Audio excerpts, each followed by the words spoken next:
A wrong Venmo hit my phone. OBX house share. Daughter's side. $1,200. Wrong Evelyn. Wrong bank. That's the moment the Lake Huron is off text snapped into focus. Rewind. 6:42 a.m. Neighborhood half asleep. Coffee not even brave yet. Mom, the Lake Huron weekend is off. Finances won't allow it. Responsible words. I believe them. 3 weeks later, Facebook smiled with salt and sunlight. Outer Banks, a stilt house named Pelican's Porch. Daughter in a straw hat, son-in-law in mirrored shades, grandkids in matching teal. Not Huron, not even close. Then came the ask, 7:09 a.m. Mom, can you spot us $5,800? Card issue. Promise to square up. I typed 4 words that changed my life. Asked Darren's parents. Phone into the bread box. Let it buzz. By Friday, 5 p.m., I walked into Buckeye Community Credit Union, closed the joint card, removed the transfers. New pen, new spine. I pulled out the little red bird notebook and looked at the number I'd framed, $70,040. People call it a loss. I call it a purchase. I didn't lose $70,000. I bought my boundaries. If you've ever funded someone else's vacation while canceling your own, stay. This isn't revenge. This is a mother learning the price of peace and paying it once. My daughter texted me at 6:42 in the morning, the time when the neighborhood is still rubbing sleep from its eyes and the sun is just starting to finger the edges of the maples. Mom, the Lake Huron weekend is off. Finances won't allow it. We'll reschedule when things calm down. I read it twice because that's what I do with anything that rearranges a plan. And then I pressed my thumb against the screen to make the letters bigger as if size could make them truer. Finances won't allow it. That sounded like a grown-up sentence. Responsible. Adult. I believed her. Of course I did. My name is Evelyn. I'm 66 years old, and I live in Cedar Ridge, Ohio, a suburb that smells like fresh-cut grass 6 months of the year and snowblower exhausts the other 6. I am, a fact that still surprises me, a widow. My husband Ray died in January 3 years ago, the kind of cold that turns your breath into ghosts every time you step outside. His heart gave out in the recliner watching a ball game while I folded towels next to him. Some people get a last speech, a handful of important words tied in a bow. Ray got quiet all at once, and my house changed the way a church changes when the lights go dark. The shape is there, but you don't know where to put your feet. After the funeral, my daughter, Lena, became my weather forecast. If she said it was a good day, I put on lipstick. If she said it was hard, I made soup. She'd stop by with foil-topped casseroles she never wanted back and long hugs that felt like stepping under a warm blanket. Mom, we're here for whatever you need.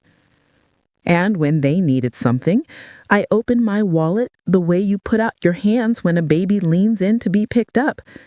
Instinct, not calculation.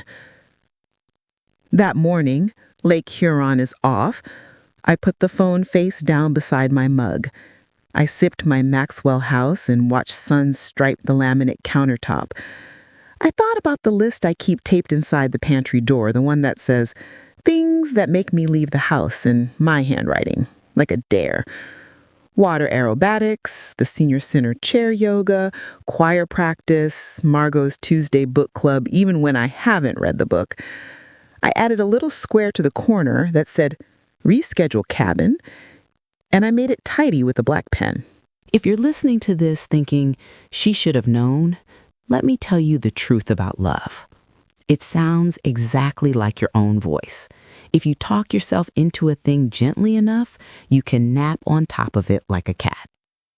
3 weeks later, the Cedar Ridge Moms Facebook group posted a photo that popped up on my feed because I forgot to turn off notifications. There was a house on stilts and a bright watercolor deck and the flat blue line of an ocean that was definitely not Lake Huron. The caption said OBX with the whole crew. Sand, sun, and zero worries. Outer Banks, North Carolina. The kind of water you can drink with your eyes. I tapped the photo open like it might change if I looked at it big. Lena was there in a straw hat that wasn't from any Target in Greene County. Darren, her husband, in mirrored sunglasses. My grandkids, Tyler and Maya, with matching rash guards in a shade of teal that suggested coordination, not accident. And Darren's parents, Rick and Paula, were on either side of a tray of oysters like they'd been waiting their whole lives to pose exactly that way. Behind them, mounted on the siding in a seafoam oval, the house name read Pelican's Porch in a script that made me think of a woman with very neat handwriting and expensive sandals. I could see a sliver of the rental company's logo in the corner, a pelican silhouette with a wave. I guessed mid-range to high for the week based on the deck furniture, a number I didn't let my brain write down. I didn't cry. Nobody tells you this, but you can be devastated and still look completely calm. You can walk around your house and wipe down the stovetop and fold dish towels, and the whole time you're bleeding hope into the floorboards and not a drop shows. I put my phone down, then I picked it up again and scrolled to the next picture. The kids were knee-deep in that ridiculous blue, laughing so hard you could tell even in a still. Lena's sundress was the kind of cotton that floats, and her shoulders were gold. Darren had one hand on her hip and looked like a man who'd never had to choose between wants and needs. I stared until my eyes felt gritty, like I had sand in them. Then I laid the phone face down again, like I was telling it to behave. When you are the kind of mother I have been, quick with a checkbook, slow to scold, you become a quiet expert at ignoring little alarms. You shove them into a junk drawer with the half-dead pens and the rubber bands that snap if you stretch them too far. The first alarm that tried to stay out of that drawer came a month before when Lena stopped by with a big, cheerful bag from REI. Had a coupon, she said, breezing into my kitchen, setting it next to the coffee maker like she was restocking a pantry. Out came all-weather floor mats, a Yeti cooler that could keep ice frozen for days, and 2 beach chairs still tagged. Those are nice, I said, because it's easier than saying, those are out of character for your budget. She tucked a piece of hair behind her ear, the same ear that was too cold the day she lost her first tooth and cried like the world had betrayed her. Oh, those? Borrowed. You know how Rick is with gear. I nodded. Mom's nod. It's our curse. Another alarm wore chrome in Darren's driveway, but I told myself it was my eyes playing tricks. Another came disguised as an RSVP to a school fundraiser at the country club. Lena said, "We're just going for dessert. Tickets are cheaper." I bought a centerpiece because they needed sponsors, and I like seeing our name printed next to Floral Buy, as if we are the kind of family who is always invited. If you are waiting for me to admit I was a fool, I don't mind saying it, but I want you to know I was not a fool because I am dim. I was a fool because I am soft. And softness is just strength that doesn't want witnesses when it hurts. The week they got back from the Outer Banks, a text came at 7:09 a.m. "Mom, can you spot us $5,800? We had this card issue. Promise to square up next month. Urgent." I read it 5 times because every word was familiar, like a song I hated but knew by heart. I typed 4 words, without a flourish, without an emoji, without anything except a hand closing around a thing that had been slipping for years. Ask Darren's parents. I hit send. I put the phone in the bread box because the top drawer rattles when something buzzes, and I didn't want to be jumpy in my own kitchen. That day, my phone rang until it tired of itself. Lena, Darren, a number I would later save as Paula, don't pick up.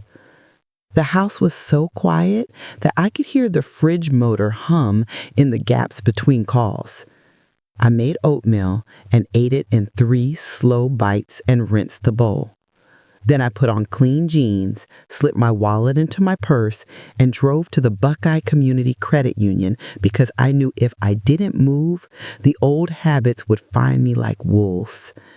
There's a particular atmosphere in a small-town credit union lobby mid-morning, a blend of printer toner, hand sanitizer, and the faint lemon of floor cleaner. The woman who called me from the chairs had silver nail polish and a nameplate that said Kelsey. She had the kind of face that can hear things. She asked, "What can I help you with today?" as if the question was a gentler shape than it is anywhere else. I said, "I want to remove my daughter as an authorized user. I want to close the joint card. I want to stop every automatic transfer to their account, and I want a card that only has my name on it." "Of course," she said, slow and steady, like stepping down the next stair in the dark. "We'll take it one thing at a time." She didn't ask why, but I told her anyway. I told her about the $12,000 I wrote a cashier's check for when Darren's work truck's engine died in a puff of smoke, and how he said he'd pay me back the second the business took off.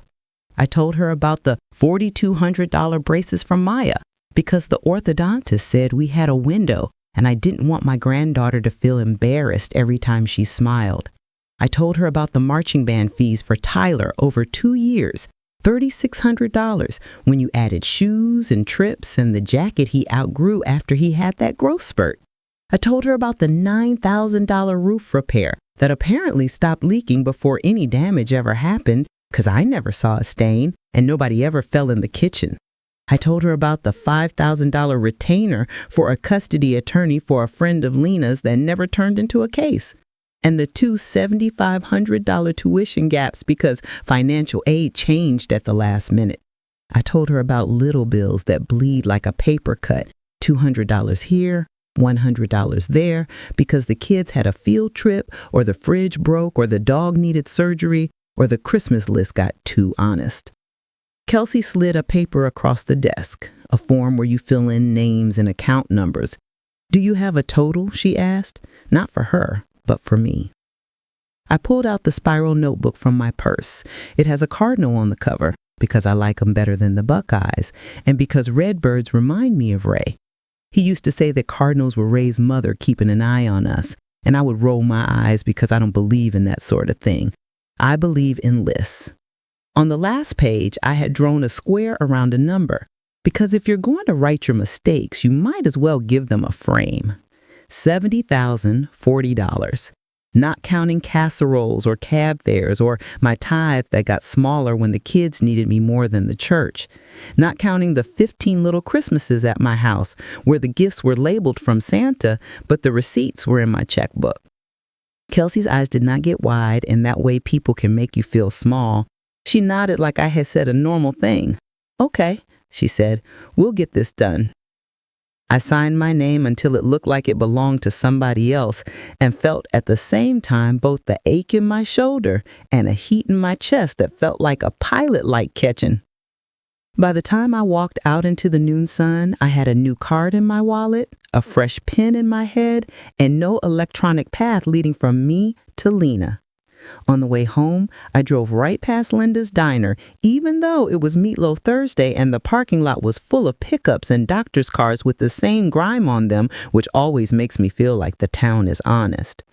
I pulled into my driveway and sat there, with the car in park, the engine ticking as it cooled, and I put the heel of my hand to my chest. That didn't help. That's just something you do when a thing hurts where you can't touch it. The next morning, the doorbell rang. I looked through the peephole. Lena was on the porch, sun-kissed and beautiful, a woman I loved like my own breath, and a stranger I didn't think I could hold up without buckling. "We can talk here," I said. I didn't move to let her in. If you've never done that at your own front door, I hope you never have to. It feels like holding a line with your bare hands. She blinked. Okay. We had card fraud on vacation. Darren's pay got delayed because of the bank merger. It's a perfect storm. We'll pay you back like always. Like always, I repeated. Not because I didn't hear, but because sometimes words sit in the air like fog and you have to keep looking to see the edges. When was the last time you paid me back? Mom, don't do this, she said, and there it was, the tone that had gotten Cheerios off the checkout conveyor when she was 4 and out of patience. We invited you to the lake. We were trying to reschedule. The OBX thing was different. You invited me to the lake. You went to the ocean.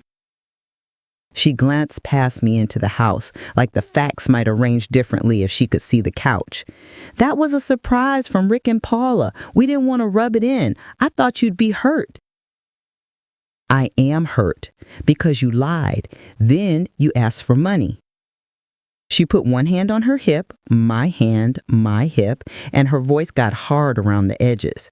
You're really going to nickel and dime us after everything we do for you? We include you. We bring the kids over.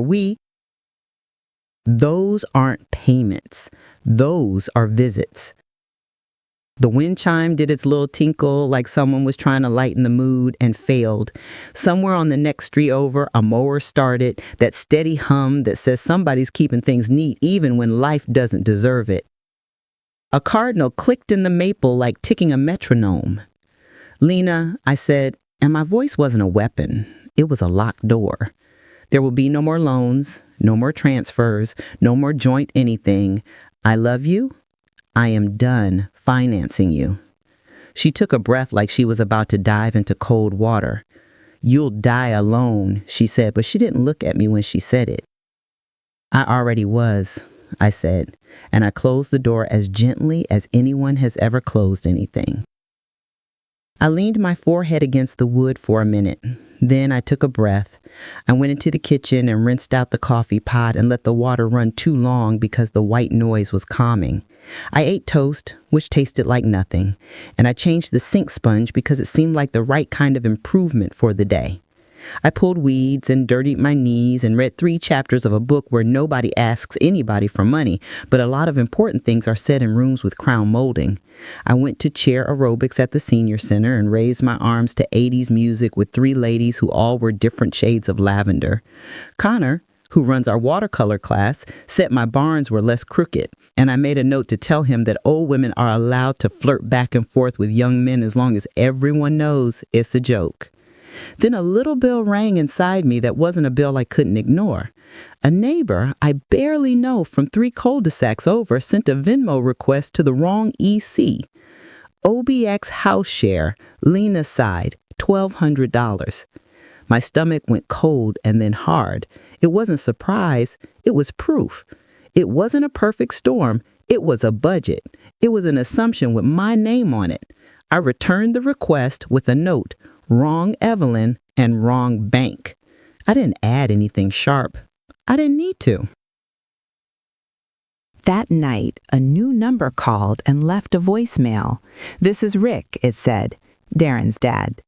There's a kind of gravel and a voice that's worked factory floors and salted driveways before everybody else wakes up. "I owe you an apology. We didn't know they told you the lake story. We shouldn't have gone along with the OBX thing. I'm ashamed of us. If it means anything, we won't accept a dime that comes from you ever again." I called him back. "Thank you," I said. "That does mean something." It was the kind of small, square kindness you can set a mug on. 2 days later, Tyler called, 19, sweet like his mother was before pride found her. He's tall in a way that can make him look older than he is, but he always rounds his shoulders a little when he hugs me, like he's trying not to crush a sugar cookie. "Grandma," he said, words tumbling, "I didn't know about the lie. I knew about the money. I didn't say anything. I'm sorry. I got a second shift at the hardware store. I'm trying to move out. Can I still come see you? Just me?" "Yes," I said, sitting down because my legs went funny all of a sudden. "Yes, you can." I did what women in towns like mine do when something breaks. I made a list. It was bossy and practical. update the will at Greene County Courthouse Clinic Day, remove Lena from the phone plan. Should have done that when I stopped getting the teacher discount and the bill went up, but there we are. Change the garage keypad, make a do not loan card for my own wallet like a talisman to put next to Metro coupons and library cards. Put plan something only mine at the bottom with a star. Margot slid a brochure across the table at Linda's diner like she was dealing cards. Santa Fe on a budget. 10 days. Galleries, a cooking class, walkable tours with benches and polite guides. The photos were terracotta and sky and scarves. I said, I can't, and she made a noise in her throat that meant, that's a lie you're telling yourself because it's easier. I cashed out a small CD Ray and I opened the year we paid off the house. It wasn't enough to impress anyone, but it was enough to prove a point to myself. I bought a rolling suitcase in a ridiculous teal, the kind that looks like it belongs to a woman who knows where she's going. I ordered a sun hat that made me laugh out loud the first time I stood in the mirror, and that felt as illicit as a late bedtime. Lena didn't show up again. For a while, she sent texts that started as novels and got smaller as if the words were losing oxygen. You know I have anxiety. You're pushing us away. If we had money like Darren's parents, that last one made me laugh alone in my kitchen, and the sound startled me. I sounded alive. I sounded busy. Santa Fe tasted like chili and smelled like piñon smoke. The sky was not Ohio sky. It was, I realized, the color of a thought that goes someplace just because it wants to. The first morning, I went on a slow walking tour with 6 people who all had comfortable shoes and opinions about light. I learned words like Vigas and Kiva and nodded as if I had always known them, then wrote them in tiny letters at the bottom of the brochure to look up later because it makes me feel good to have secrets with my future self. In a cooking class, Chef Raquel tapped my wrist with a wooden spoon when I stirred the pot like I was asking permission. Stop stirring so careful, she said, smiling like she knew me better than Lena does. Food doesn't want to be coddled. It wants heat. I wrote that down like it was church. I bought a pair of earrings from a woman on a bench who told me their stones were from a river that only runs in spring. They are small and too young for me, and I wore them anyway because when you are 66, too young is just code for you forgot you get to enjoy things. On the 5th day, an email slid into my phone at 4:13 p.m. while I was drinking coffee that tasted like a dark secret. Subject line, for what it's worth. I let it sit there for a day, the way you let a pie cool so it sets. Then I opened it. Mom, I'm mad at you, and I'm mad at me. I've been telling myself a story where we were just borrowing from you. It was stealing with permission. Darren says I'm dramatizing. I think I've been dramatizing my whole life to avoid doing the boring hard stuff. We're selling the camper. I'm interviewing at the hospital billing office. I sent something to your house. If you use it, okay. If you rip it up, I get it. L. I didn't reply. I didn't tell myself what to feel. I went outside and let the desert light try to press through my eyelids. I could smell something baking 4 blocks away, and I thought about how hunger is as much a smell as a taste. When I got home, there was a UPS box on the porch. The driver had tucked it behind the potted geranium like it was a surprise for a child. I carried it to the kitchen and put it on the table. I had that funny heartbeat in my throat that you get when you think you may be about to be a fool again and you don't know whether you care.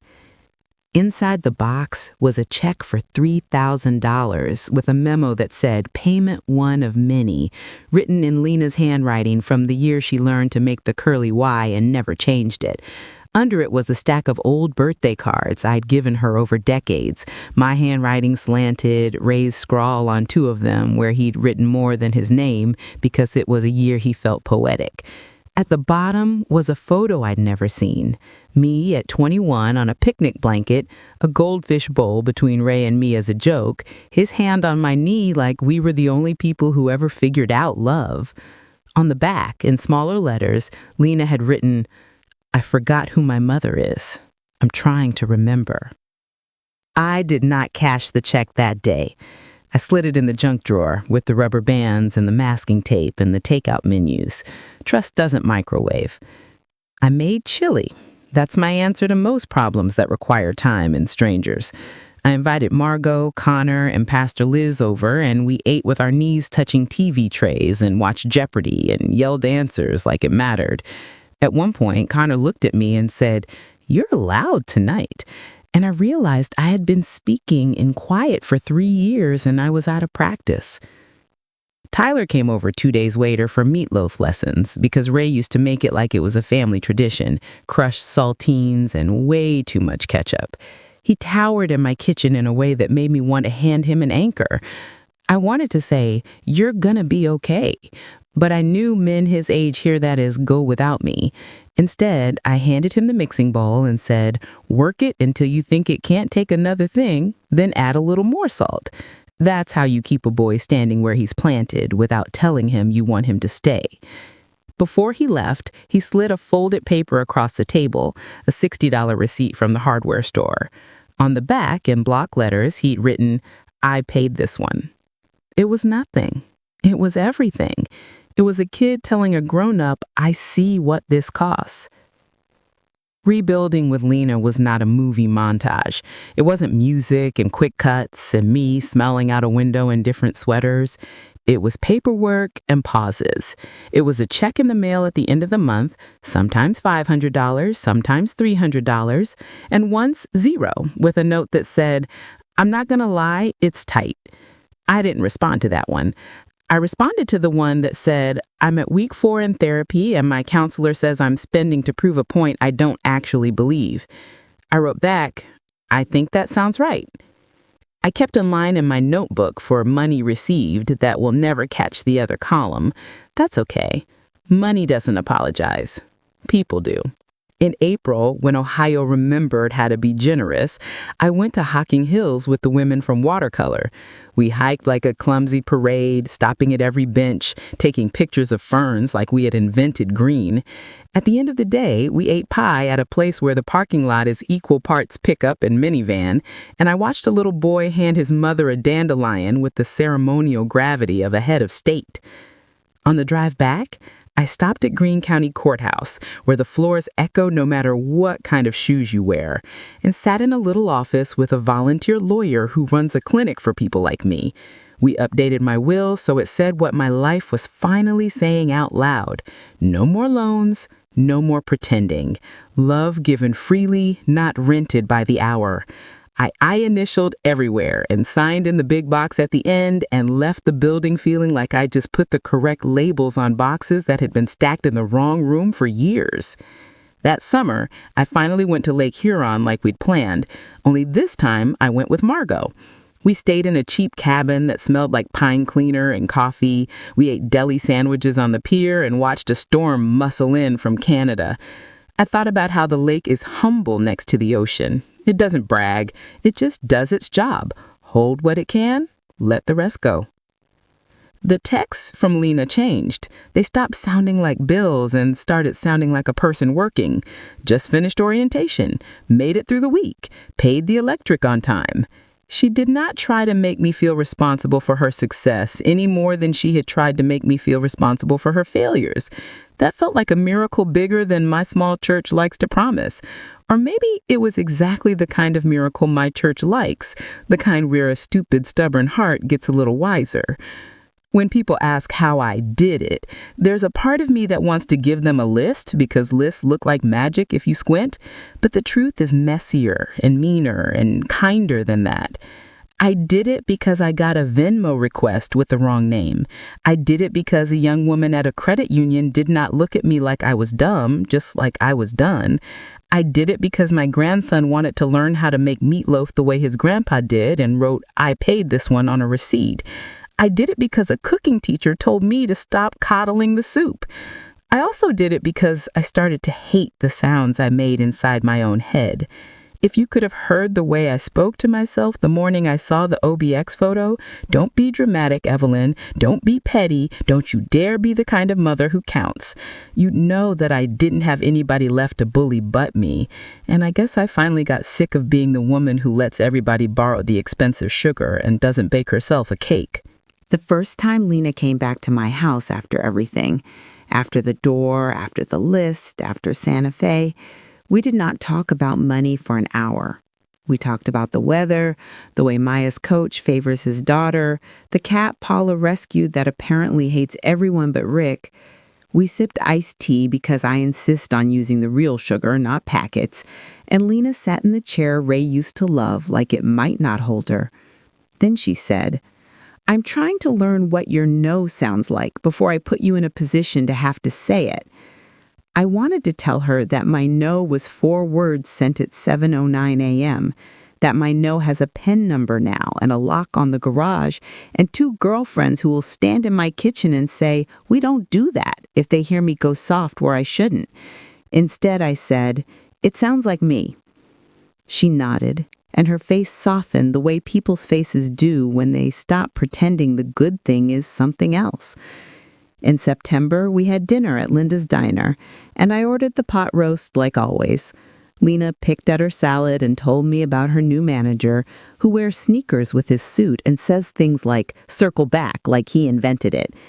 She said, "I mailed September early," and I said, "I noticed," and that was it. The check felt less like a confession and more like a habit with a spine. Tyler stopped by on his way to the late shift to show me the clunker he'd bought. It is a tender blue and makes a noise like a dog with opinions. He talked about brakes and belts and the way a steering wheel will tell you the truth if you listen. He parked it on the street instead of my driveway because he said he doesn't want to spot my concrete. "You raised a good one," I told the picture of Ray on the mantle, that I don't talk to because that's not how I do grief.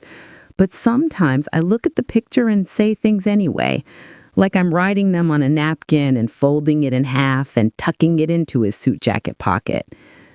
On a Tuesday, one of those floating ones with nothing tied to it but the garbage cans, Margot and I drank coffee on my porch and watched a pair of boys practice free throws in the cul-de-sac. She said, "You're different." And I said, "I am." She asked, "Is it lonely?" And I said, "Sometimes," because I won't lie to the only person who told me to go to Santa Fe like it was an errand. Then I said, "But it's mine." There's a picture on my fridge now that tells the story better than I ever will. It's me and a ridiculous sun hat and a teal suitcase standing under the departure sign at the airport. My mouth is open mid-laugh, which is awful for photos and perfect for a life. The caption, written in Margot's Sharpie, says, "Heat, not coddling." Every time I reach for milk, I see it, and I hear Chef Raquel's wooden spoon tap my wrist, the way my own hand tapped the send button on 4 important words. If you came to this story for tidy, I'm going to disappoint you. The debt is not repaid. The relationship is not restored to a thing it never actually was. Darren and I are cordial, which is an adult way of saying we do not fight in front of salad.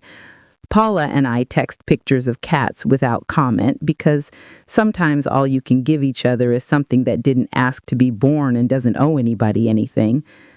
Maya sends me unedited selfies with half her face in shadow because she thinks it's artsy, and it is. And I write gorgeous like she invented that word. Tyler leaves with a hug that lasts 3 seconds longer than it would have 6 months ago, and it feels like a person saying, "We are not our parents' mistakes." There is one more thing I want to tell you. It is the thing I wrote on hotel stationery in Hocking Hills and taped to my bathroom mirror when I got home, because sometimes you have to teach yourself like you'd teach a stubborn child. I didn't lose $70,000.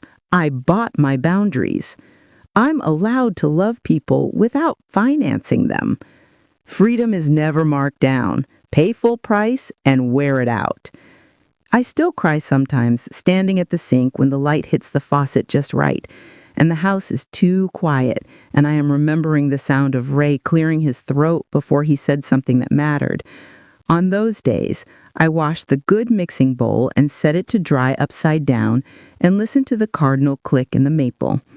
I make a small plan that doesn't involve anyone else's weather. Sometimes it's pie. Sometimes it's calling Pastor Liz to ask if anyone at church needs a ride to the clinic, because gas and time are currencies I can spend without paying interest. Sometimes it's sitting on the porch and watching the world be its messy self while I practice being mine. Once, not long ago, Lena texted me something that made me put the phone down and walk around the kitchen twice so I wouldn't answer too fast. She wrote, "Mom, do you want to come with us to Huron next month? Real invite. We picked a cheap cabin. I already brought the groceries. You can say no, but I want you to know there's a bed with your name on it, and nobody's going unless you want to." She responded with a heart, the plain one, not the sparkly one, which felt right. She is learning the difference between big feelings and expensive ones. I have stopped keeping secrets from myself. When I pass Darren's truck with a new muffler, I don't pretend it's borrowed. When I see a fundraising flyer, I don't reach for my checkbook to buy an invitation. When I watch my grandkids move through a room full of noise and bad posture and hope, I don't pay their way into adulthood with $20 bills tucked into the problem. I let them earn their seats, and then I pull out a chair next to them and say, "Tell me everything." If you are sitting in a quiet house, listening to your phone buzz in the bread box like a trapped hornet, and you are thinking you cannot bear to be the bad guy for one more minute, I want to tell you what nobody told me. You can be a good mother and still be a wall. You can love your people and not be their plan. You can be lonely and right at the same time, and that does not make you less kind. It just makes you honest. One more picture on the fridge. Me at Lake Huron, hair doing whatever, sand stuck to my calves, holding a deli sandwich like it's a trophy. The sky is gray and heavy, and the water is that stern blue that doesn't care what you want. I look like someone I would have liked when I was 30 and too busy hustling to notice whether I liked myself. The caption under that one is written in my own Sharpie. It says, "I am not an account." The first time I wore the Santa Fe earrings to church, Pastor Liz hugged me hard and whispered, "You are shiny." I said, "So are you," because I am learning to say the generous thing without offering to pay for it. On the 4th of July, I wore that ridiculous sun hat to the parade, and Tyler called me a whole vibe, and I pretended to know exactly what that meant. A girl from down the block said, "Miss Evelyn, I like your suitcase," because I had rolled that teal absurdity down the driveway just to feel its wheels click on the concrete. I said, "Me too," and I meant my life, not the luggage. If you need a last line because that's how your brain ties up presents, here it is. I didn't choose this story. I chose inside it. I chose 4 words that slammed a door softly. I chose a credit union over a scream. I chose Santa Fe and meatloaf and a will that tells the truth. I chose to believe an apology that came with checks and silence and not a single manipulation. I chose to be a wall where a door used to be, and a porch light where a wall used to be, and a kitchen table that seats whoever arrives hungry and honest. I didn't lose $70,000. I traded it for the right to sit in my own house and breathe without checking my bank app, for the right to say no like it's not a crime, for the right to buy pie because I want pie, for the right to hang a picture of myself on the fridge and recognize the woman in it. Heat, not coddling. Boundaries, not bargains. Love, not loans. And if you're still listening, If something I said sounds like your own voice in a different house, go ahead and put your phone in the bread box for a while. If it buzzes, let it. The quiet is not empty. It's you coming back to yourself.